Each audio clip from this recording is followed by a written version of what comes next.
Сәлем, оқырман. Ақерке мен Сержан туралы шындық. Бүгін мен саған тағы бір шындықты айтпақпын. Махаббаттың, сенімнің, реніштің, алданудың шындығын. Бұл жолы барлығы жай ғана бір видеоның айналасында өрбіді. Бірақ ол жай ғана видео емес еді.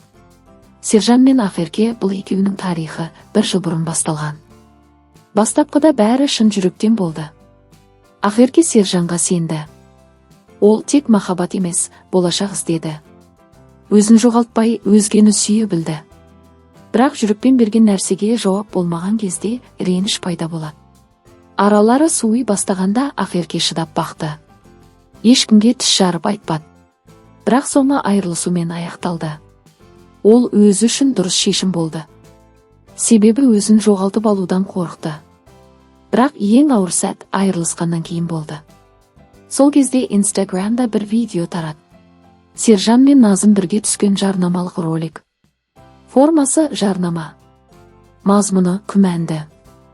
Бір-біріне тым жақын, көзқараста, әрекетте жай түсірілімнен артық сияқты. Бұл видео Ақеркенің жүрегіне ауыр тиді. Ақеркеге көрерменнен осындай сұрақтар келді. Сержан ісіне өкініп история. Салдығы қосыласыздар ма? Мен расымен өкінем, айырылысқаныма емес, бірге жүріп бір жылдан. Көп уақытымды бекер өткізгеніме. Сержан ісіне өкінген тінгіде жоқ, историясында мәз-мейрам, вот именно.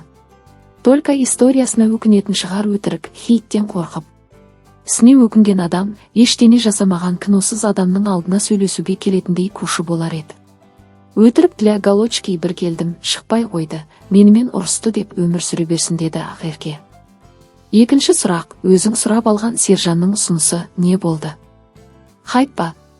Деген сұраққа жауабы, осылай шағып сөйлейтін бейшараларды көрсем уже құсқым келеді, жиіркенішті. Мен адам баласынан ештене сұрамағам, Алла сұратпасын. И тем более ұсынысты. Делать мне нечего, бір жылымды хайпқа арнап. Кейбір адамдар шын болған арақатынастарды хайп деп, ешқашан шын болмаған арақатынастарды ойбай шынайы дейді. Очень смешно. Рекламалық түсірілім деген сылтаумен түсіндірілген бұл кадрлар ол үшін жай контент емес, құрметтің жоқтығы болды. Сол кезде көп адам сұрай бастады. Ақерке қызғанып жүрме? Назым неге орталарында жүр? Мүмкін бұл хайп шығар. Оған Ақеркенің жауабы қысқа ғана болды, бірақ анық. Мен қызғанып жүрген жоқпын. Мен тек ақымақ болып қалғаныма өкінем. Адам сеніп жүрген кезде, ол сені киноға айналдырып, халықтың көңіл көтеру құралына айналдырып жатыр екен. Мен бір жылымды хайп үшін өткізген жоқпын. Сүйдім, сендім, болашақ көрдім. Ал енді сол адам жарнама үшін басқа қызбен жұп болып отыр. Бұл мен үшін жай түкірік емес, жанға тасталған тас. Ақерке ешкімді кінәлап отырған жоқ. Тек шындықты айтып отыр. Ол Назымды да, басқа ешкімді де жамандап жатқан жоқ. Бірақ Сержанға деген сенім міне дәл сол жарнама кадрларында жерге тапталды.